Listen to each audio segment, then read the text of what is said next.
ওম শান্তি। তাহলে আমরা আজকে বাবা আমাদের যেগুলো শোনালো সেগুলোর উপর আমরা চিন্তা করব।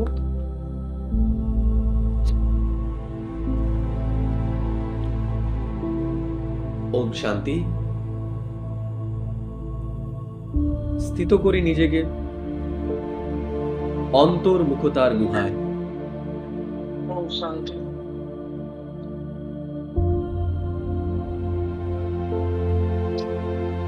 আজ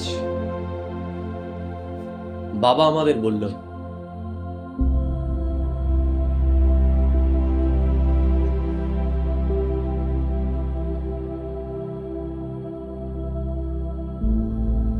যে আমাদের এখন কর্মাতীত স্থিতি অবধি পৌঁছতে হবে।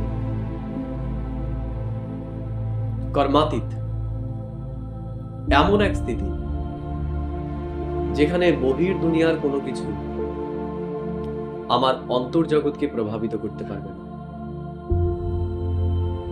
আমাকে নিজেকে এভাবে তৈরি করতে হবে যেন আমি অপ্রভাবিত থাকতে পারি। এই দুনিয়ার কোনো কিছুই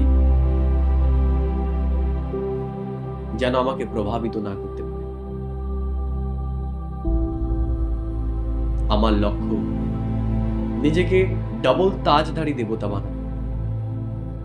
ডবল তাজধারী দেবতা আমি তখনই হতে পারবো যখন আমার সম্পর্ক, সম্বন্ধ এবং স্বভাব অতি মধুর হবে।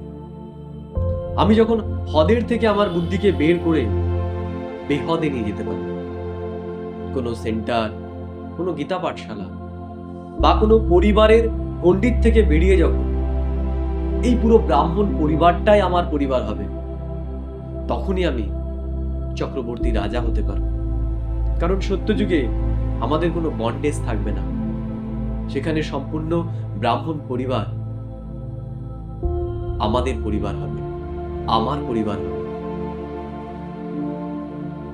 আরো বাবা আমাদের আজকে বলল যে আমাদের নিজের ভেতরে সূক্ষ্ম চেকিং করা দরকার, বাবাকে লেখা দরকার আমার দ্বারা কি কি ভুল হচ্ছে, এবং 5 বিকারের কোনো বিকারই যেন আমাদের মধ্যে না থাকে। আমাদের সম্পূর্ণ নির্বিকারী হতে হবে। বাবা বলল আমাদের সমস্ত সমস্যার মূল দেহ অভিমান। তাই আমাদের দেহ অভিমানী থেকে এখন দেহি অভিমানী হতে হবে। দেহি অভিমানী স্থিতির দ্বারাই আমরা সম্পূর্ণতাকে প্রাপ্ত করি। তাই আজকে সারা দিন আমি যা কিছু করছি সেগুলো আমি বাবাকে চার্ট দেব যে আজকে সারাদিন আমি কি কি করলাম, আমার দ্বারা কি কি ভুল হলো, এবং আমি যদি দুঃখী হই, অশান্ত হই, বাইরের দুনিয়াকে দোষী না করে আমি নিজের ভেতরেই খুঁজব যে আমার ভেতরে দোষগুলির কারণে আমি দুঃখী হচ্ছি। ওম শান্তি, ওম শান্তি, ওম শান্তি।